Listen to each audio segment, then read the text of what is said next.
All right, I think we are live. So, good morning, everybody.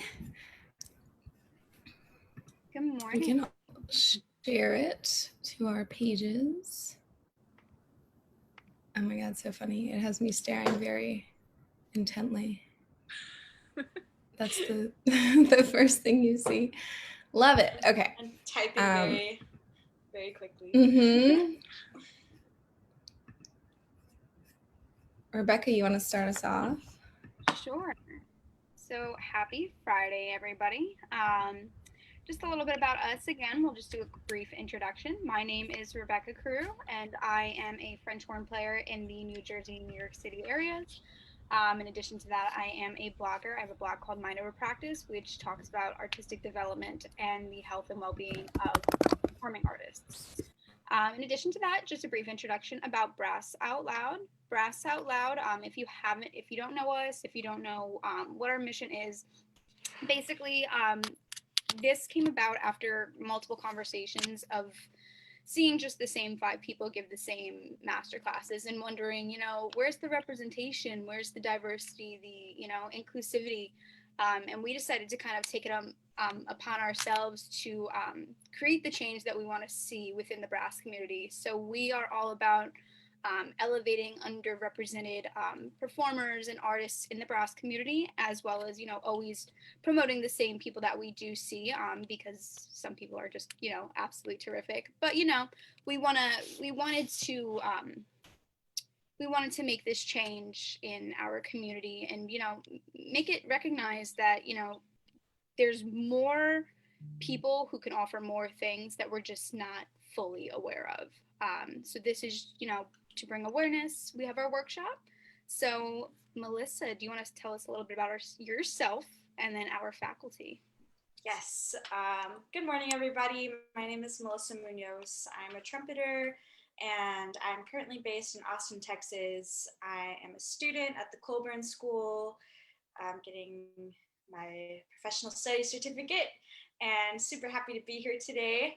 I'm just gonna run through our awesome faculty for Brass Out Loud. We have a great lineup, one of which was here, Miss Kiku Collins, so lucky to have her today. And I will just start with the trumpet faculty. So we have Dr. Rachel Semayoa, Jennifer Murata, Kiku Collins, Billy Hunter, Chloe Rollins, Rodney Marsalis, Brianne Borden, who will also be doing a yoga for all musicians class, Megan DeJarnett, and Miss Kate Amran, who is right to the left of me over here. And on horn faculty, we have Alex Shuhan, Jeff Scott, Jeff Nelson, Miss Julie Landsman, William Purvis, and Rachel Jenkins. Under trombone, we have Nicole Abisi, John Rojak, Martin McCain, who will be making an appearance on Monday. Stay tuned for that. Abby Conant, and that wraps up the trombone list.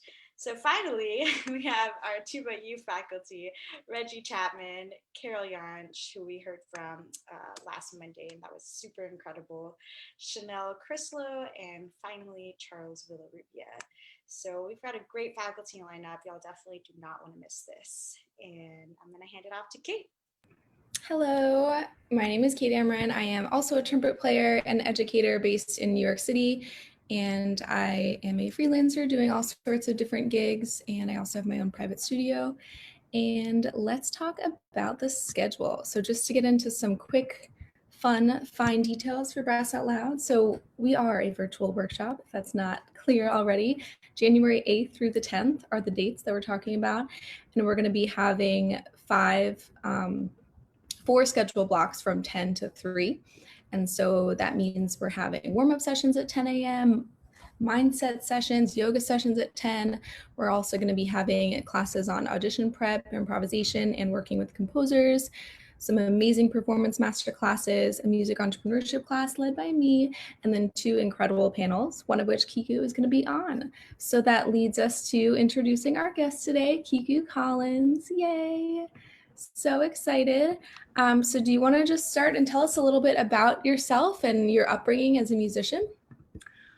Okay. So I actually, you guys can hear me, right? Yeah. Okay.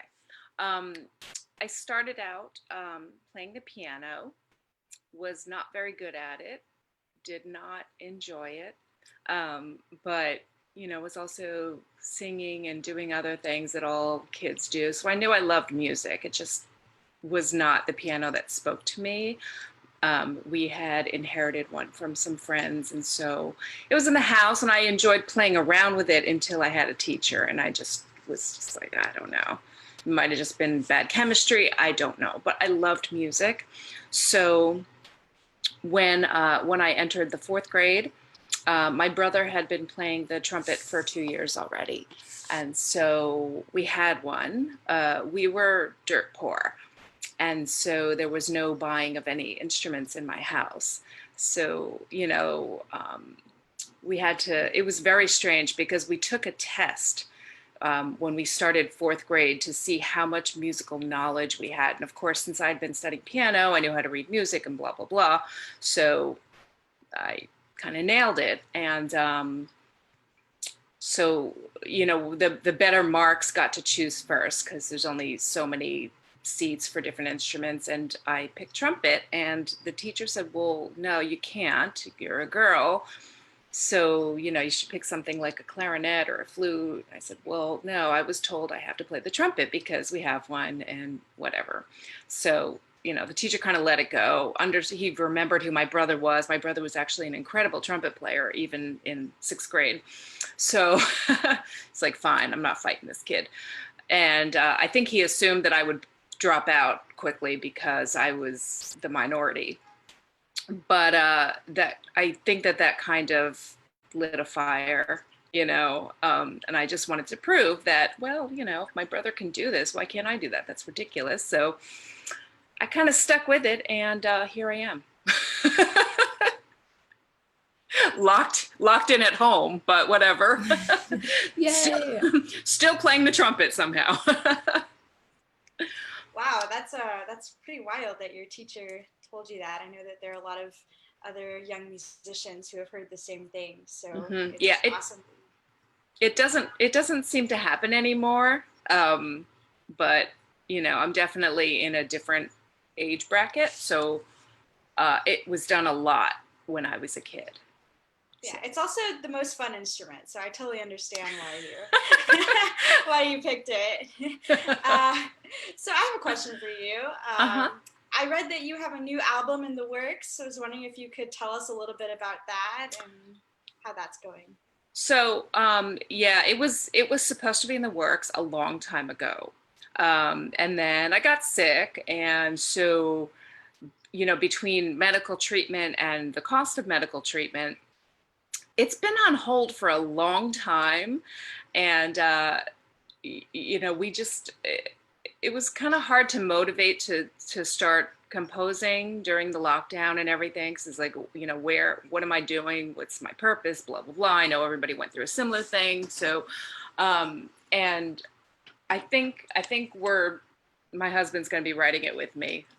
He's an incredible composer and trombonist, but whatever. This isn't about him. But, we are talking about, we have been doing some writing since we have time. And, it's important to find the moments where we're feeling inspired to go in and do that. Because there's nothing worse, unless you have a deadline that someone else has given you. It's just so important to feel inspired. So that has been happening again, thank goodness. I'm not sure with everything that's going on how long it's going to take to get that done. But I mean, we do have a recording studio here, so we're extremely lucky.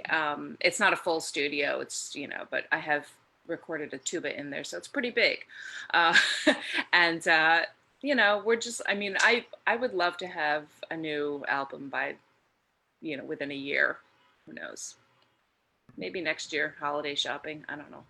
It's awesome.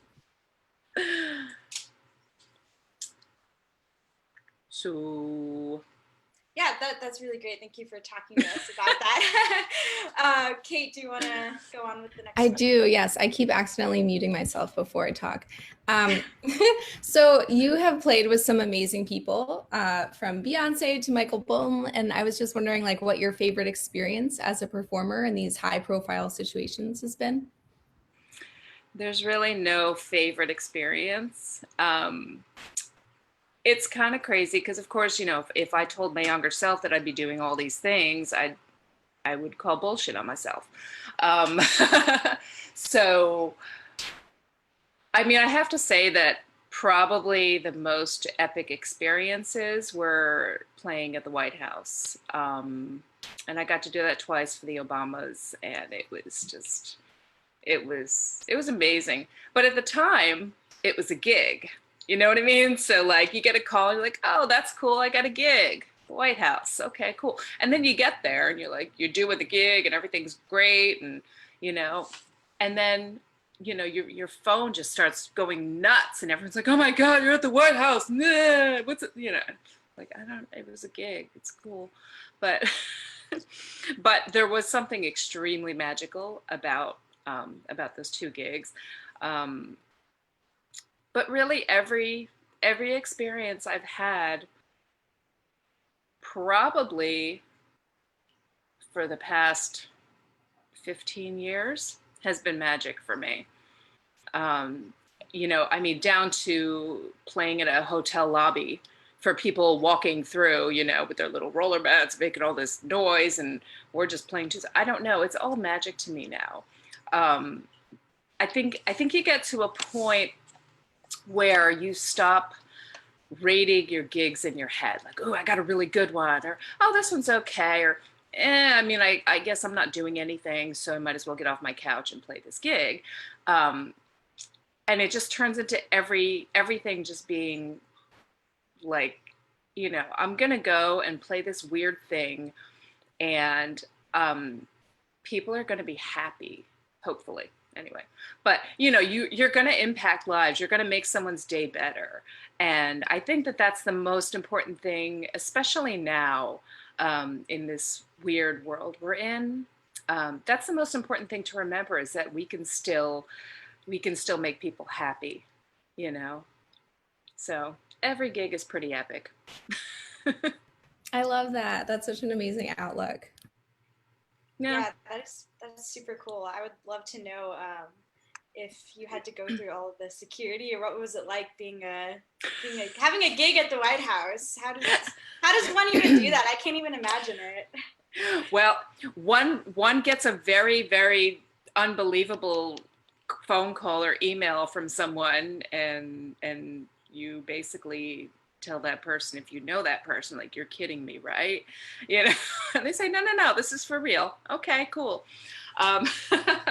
It's very strange, but the security is crazy, because I mean, we all fly, or used to fly anyway, and you go through all these metal detectors, and they sometimes go through your bags. Basically, the horn players, we had to give our cases to some security guy who had a dog, and stand, like 50 feet away from them while they're trying to figure out how to open your case. First of all, you're sitting there, you're like, I can't say a word, but if you hurt my instruments, but lock it up. So, and then you've got this dog sniffing around in your horns and like drool. And I love dogs, I love animals, but get out of my case, dude. But so they're sniffing around, it's very strange. It's super weird. And also, I remember, we rehearsed outside of the White House, but once we did, our setup, and we did our dress rehearsal and everything, whatever we called it, every time you had to go to the bathroom, like, you had to ask permission, and you had an escort, and it was like, what do you think I'm going to do? I actually have to go to the bathroom. It's kind of like when you're back in elementary school or middle school. Right. Like, do I need a hall pass? You guys go? Yeah. Very strange, though. Very strange.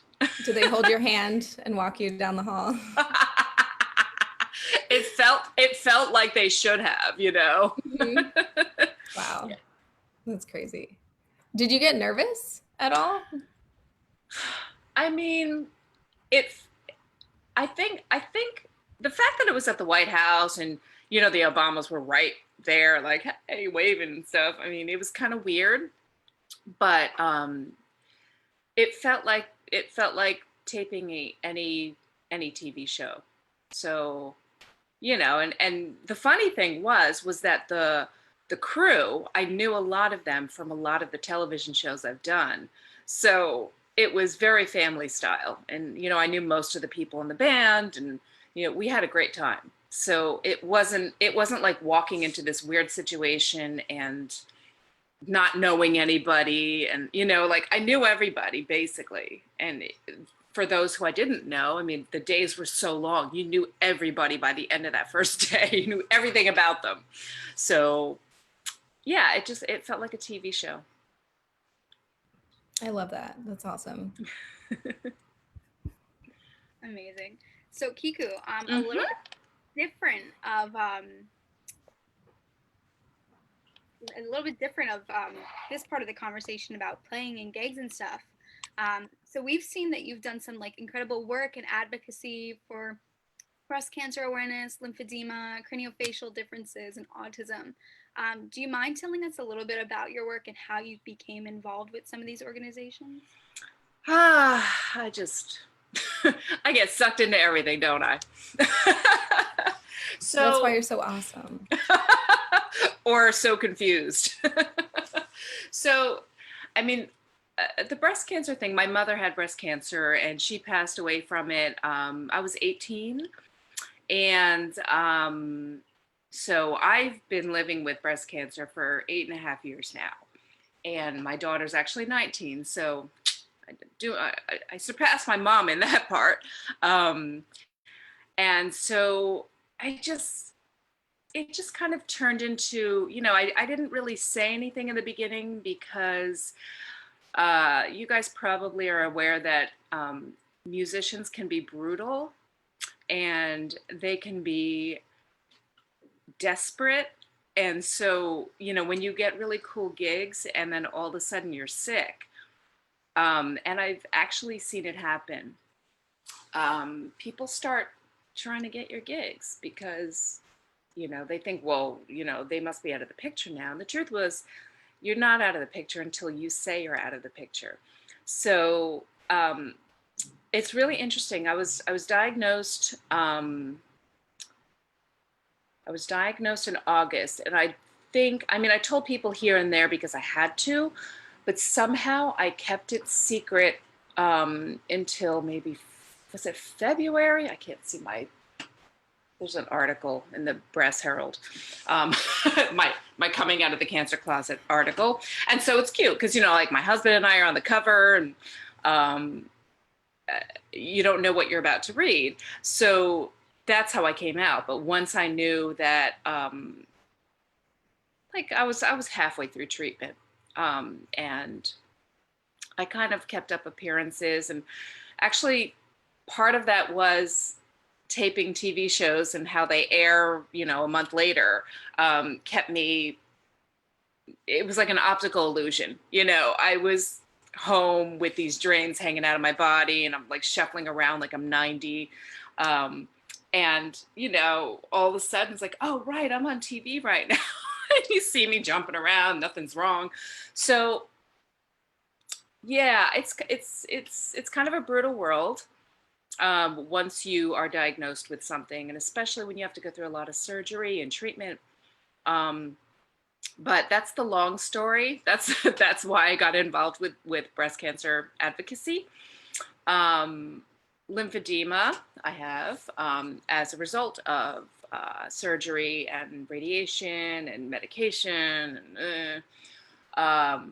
So, I mean, that's just hand in hand with everything. So I tend to meet a lot of people with lymphedema. And it's interesting because you probably do know people with it, you know, even if you're not close with them, because a lot of people hide it.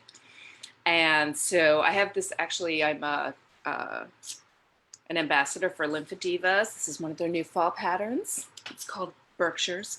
Um, but, you know, I think it's so important for me to kind of wear this and not cover it up like a lot of people do. A lot of people have it in their legs, some people have it in their trunk, some people have it in their neck and in their face, and it's just this unbelievable swelling. And your body doesn't have the ability to drain it naturally because of surgery or trauma, or some people are just born with it. And I mean, I've seen babies, it's heartbreaking. You see a little infant, and you know, the foot is just ugh. So anyway, it's actually more common than people realize because it's so hidden. So I think it's really important, you know, and it affects my trumpet playing as well, because my arm strength is different. I have to be careful. I'm constantly, you know, doing weird things, you know, while I walk around and on stage, and I'm shaking it out, and people are like, "What's wrong with your arm?" Well, it's lymphedema, and let me tell you about it. So that's how I got involved with that whole world. And that's been amazing work for me, as well as the breast cancer advocacy, because I get to help so many people that are afraid to ask. And, you know, I mean, I've had people see me on TV with my lymphedema sleeve on, and I'll get a message on my fan page on Facebook, like, "I had to figure out who you were because I saw you on this show and I have lymphedema, blah, blah, blah." Like, holy crap, this is amazing. So, you know, that's one of the most important things, I think, personally, whenever you get any sort of a spotlight in the world, is, you know, try and use it for good. I mean, why else are you doing this? You know, I mean, I can still go to the grocery store in my pajamas. Nobody knows who I am. But with the internet, there are people that see me, and, you know, they have a connection, if it's with lymphedema, if it's with cancer, if it's whatever. And also, you know, with the craniofacial anomalies, my daughter actually was born with a cleft lip and palate. And I mean, she has the most amazing medical team. People look at her, have no idea what's going on. So it's kind of a miracle.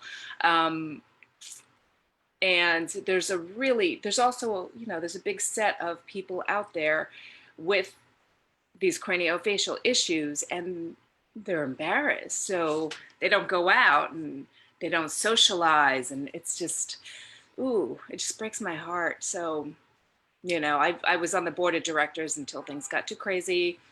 And autism, I mean, we're all musicians, so we all know plenty of people on the spectrum. And it's a very interesting condition. It's a very creative condition, and I have so much love for that world. So, you know, here I am. So. That's amazing, and thank you. Sorry, Kate, but thank you so much for being so open and willing to talk about these things, because I think, I mean, personally, I had a lot of medical issues going on when I was in my undergrad, and I was in the hospital or getting like random surgeries like out of nowhere, and you know, a lot of my teachers were like, "Are you okay? What's going on?" And Right. After one of my final like hospitalization things, I ended up getting a diagnosis almost about a year later. And personally, I have something called dysautonomia, which affects all of my autonomic nervous system. Oh, So wow. things such as my heart rate malfunction, when I just has to do with postural changes. When I stand up, my heart rate will just jump 30 plus beats per minute. I have, you know, the ability to just pass out and faint whenever. I have issues with digestion, like low blood pressure, and anything that basically is automatic that you don't have to think about, like, you know, controlling within your body. So for me, when I was first diagnosed, people were like, "Don't tell anybody, like you're gonna lose out on jobs, like you can't be like you can't talk about it, you just have to deal with it like on your own, and you know, call it a day." And the more I like sat with that and thought about it, I was like, that's so that's so silly. Yeah. You know, I don't want to be somebody who's like, you know, has to feel like I have to hide a part of myself, because that's something that I just, you know, I've had to adapt to living with. And I think one of the reasons I started my blog called Mind Over Practice was to be able to talk about, you know, chronic health issues in general within musicians, and, you know, saying that, you know, it's one of those things where we don't have to be uncomfortable or hide it, and people shouldn't look at it as, well, oh, you know, they might go down at any minute, like Right. I might be able to take their job. Or, and it's such like a horrible thing to think about, Yeah. that people really see it that way. And, you know, it says something for the people who, you know, fight things like cancer, chronic illnesses and stuff, and still, you know, go out there and make a difference and do what they do, and they do it well. I mean, that in and of itself is just, you know, proving everybody wrong. So I just Yeah. want to thank you, like, you know, like that touches me to hear that, you know, other people, not that I want other people to go through what I've gone through, like with like the whole like, oh, I'm going to take a Oh, of job, course. but it's interesting to hear, and it's almost like, well, I'm not alone. And I feel like Yeah. a lot of times people with health conditions sometimes end up feeling alone, especially in the music world. So I just want to, Yep. you know, thank you for talking about it and being so, you know, real with us about it. Yeah, and you know the crazy thing is, like I was saying with the lymphedema, how many people have it and you don't know because they hide it, and they, you know, if it's manageable enough that they can hide it in clothing, people, you know, there are so many invisible illnesses like cancer. You can't see the cancer in me, you never could, um, you know, and people have stereotypical ideas of what someone looks like with cancer, and it's completely, I've known so few people that have looked like the stereotype, um, you know, and they might be bald for a little while. It doesn't last that long. A lot of the medications actually put weight on people like crazy. So you have this picture, well, they can't have cancer because they're not bald and emaciated. No, no, no, actually, I, I mean, I've always had hair, you know, it some of it fell out, some of it didn't, but you couldn't tell. So I think it's I think the older I get, the more important it is, um, to be out and open about all of this. And, you know, of course, there is a grace period when you're going through something terrible like that, where you don't want people in your space at that moment, and you don't want advice. You know, there's so much unsolicited advice. I'm sure you've gotten that too. You know, everything, I can cure you, I know what to do, blah, blah, blah. Fine, you know, that's great. You just keep that for yourself if you get sick. I'm dealing with it my way. And, but you do need that time to get yourself together, to figure out what your plan is at the moment, and to feel solid again, that you're not going to drop dead in the next 5 days, because that was a feeling I had for a long time, and I can't walk around to, oh my god, I think I'm going to die this week.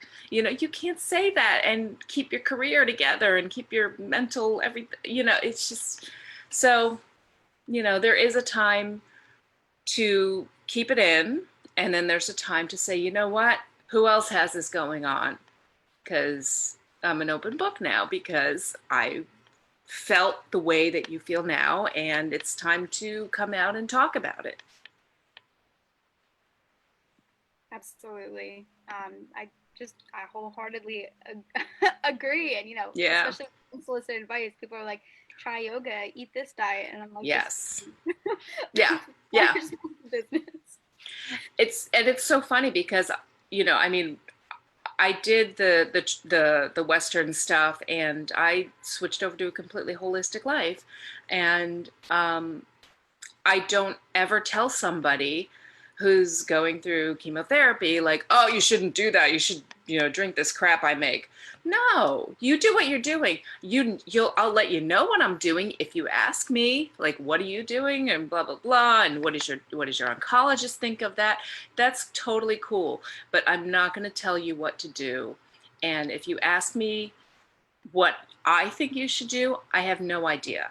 The only thing I can tell you is these are all of the things that I've done, and this is how I felt during or after each one. And it's time to experiment if that's where your brain is, you know. That is so inspirational, Kiku. Thank you so much for Sure. sharing that with us. I know that a lot of people are going through something like this, and I'm sure that our viewers are. It's just nice to know that you're not alone. Yeah. And, it's easier. I mean, it's harder to accept that when somebody who hasn't experienced it is telling you that. Yes. But whenever you have people that can empathize with you, it just makes it that much better. So thank you for that. Definitely. So I'm just gonna switch the reins to a totally different conversation. Skirt. We're wondering how the name Ninja Princess has come to be.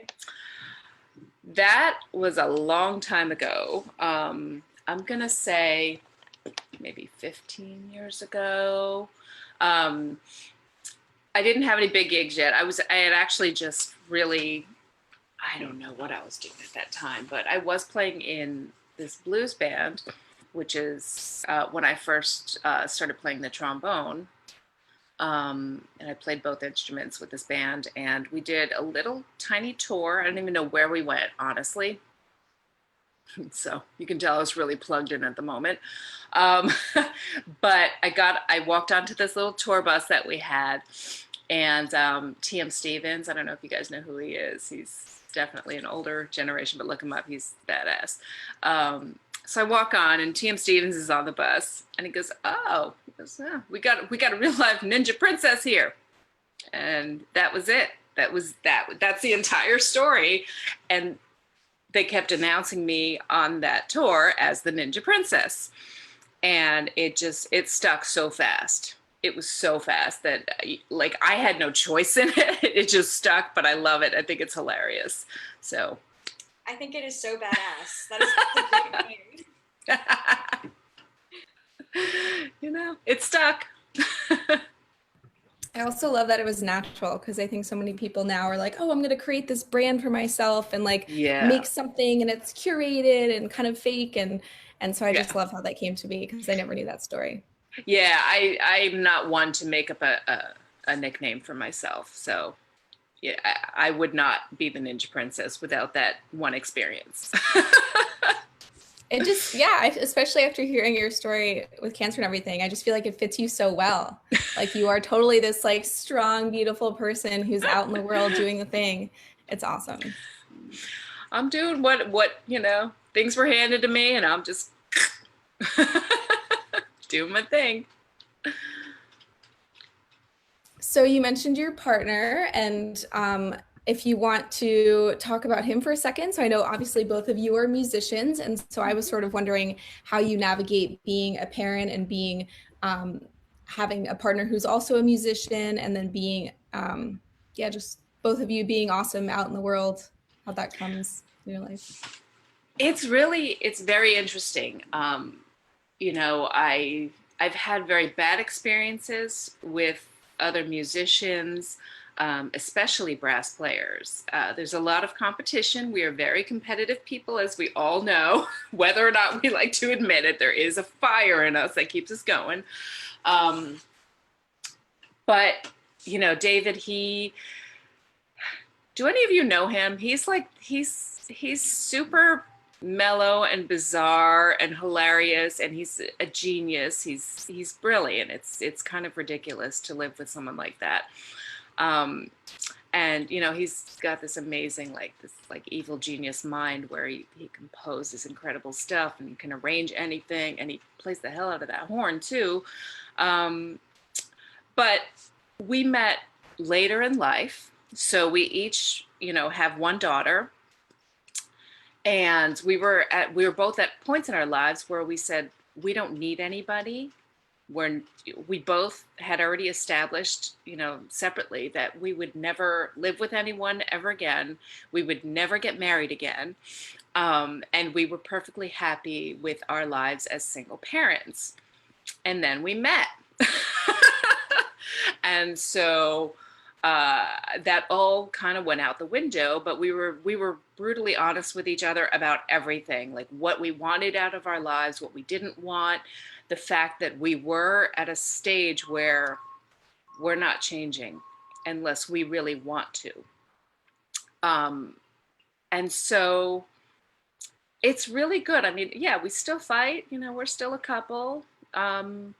We don't see eye to eye on everything, but quite honestly, like, we're so well matched in so many ways that I feel so grateful to have someone like him, as nutty as he is. And we inspire each other too, which is really nice. So, you know, if one of us is having a bad day, you know, oh, well, we should really just play some duets. Like, you know, let's do something like that. Or, you know, it just always works out, you know. And being a musician, it is hard to find a partner. And I'm sure we've all experienced that. I mean, yeah, I can't even tell you all the history of failed everythings. And I really had given up. So the fact that I found someone supportive who, you know, you get a call from the White House and he's not jealous. That's a miracle, right? I mean, I can't even tell you with the big gigs that I've gotten how I'd be dating somebody. Oh, you know, oh, well, how come you got that? It's like, I don't know. They called me. What am I going to do? Say no because you didn't get the call? I can't help you. You help yourself. So it's just about respecting each other, you know, and understanding that you know, our careers are always going to be doing this, you know, and you might be here and they might be there, and then it's going to switch, and then it's going to switch again. And you have to be okay with the whole picture. So. I love that. My partner is also a musician, so a lot of that I was like very much asking for myself. So yeah. Mm-hmm.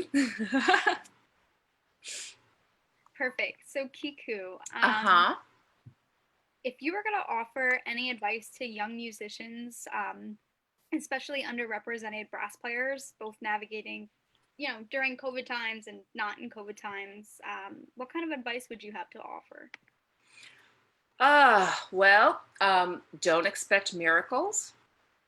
You know, everybody wants the magic mouthpiece, and I have not found it. But if you have, send me a message.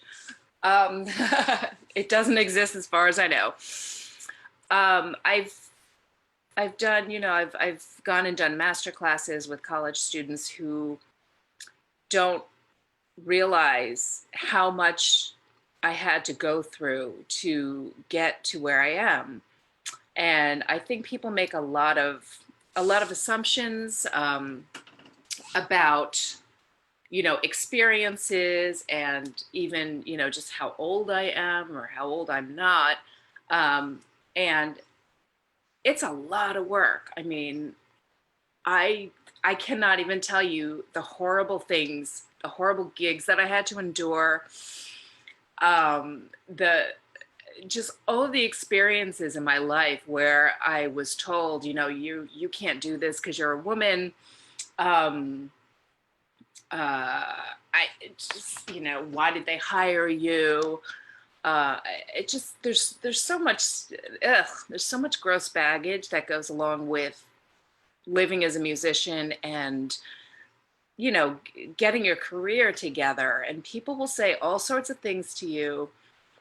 And what you have to remember is that you have your individual voice. So, you know, you're not trying to sound like someone else because that's already been done. So when someone calls you for a gig, they've called you for the gig. They didn't call the guy that's saying, how come you got the gig and I didn't? They called you because they're aware of what you bring, you know? So for whatever you bring to the gig, they want you. So don't second guess it. Don't let anybody else let you second guess what you're doing. You know, don't make people question why you got called. You know, and if someone calls you for, say, some screaming lead gig and you're not a screaming lead player, it is okay to be honest and say, So is it cool if that's all down the octave? You know, and I have done that. I have said, listen, this is not what I do. I'm not sure if you know exactly what I do, but this is really not my specialty. And almost every single time I've done that, they've said, oh, no, no, that's totally cool. We love what you do. The charts are written there. Take it down. Take whatever alterations you need to do to fit your playing. You do that because we wanted you on the gig. It's not, we don't want these notes specifically. We don't want that register specifically. And sometimes they need it, and that's fine too. And then you step down. Sometimes they'll say, hey, you know, but we can put you on third or fourth or whatever. And yeah, of course I want 10th if it's available, you know. Please give me a shaker. I'm good. But just be yourself, you know, and be honest with everybody, and don't worry. If someone called you for the gig, they got you. They got exactly what they hired. So, you know, don't let anybody tell you otherwise. That is such good advice. and I love that you mentioned 10th trumpet, because I've played 13th trumpet before, and it was super low pressure and excellent. I'm so jealous. It was great for me. I was a freshman. I needed that. Oh my God. We do have a question from the chat. It's from Buddy Deschler, and he asks, I feel that when you first start teaching, you, the teacher, focus on making sure your students know how to approach and grow specifically on their instrument. But as you mature as a teacher, you focus on also teaching the student how to grow as a human being. Can you talk more about your favorite things to teach students and how to grow as people? It depends on the stage that they're in. I actually have very young students coming up in about 15 minutes, so they're adorable. And so they're at a very different stage than somebody who is 20, and that's very different than somebody who's 50. So, but most of my teaching is with younger students. And I think the thing I love about teaching very young people is that they are not afraid of the instrument. They're not really that competitive yet, and they're doing it purely for the joy. And I think one of the things that's important for any musician at any stage of their playing is to always go back to that joy that you felt when you started. You know, the first time you picked up a trumpet and you made this horrible noise and everybody jumped, and that was excitement. That was like, holy crap, I just made this noise. Oh my God, I want to play this thing. I want to play this thing. Can I? And, you know, when you're 50, you can still say that. You can still, you know, do your little flapping and do that.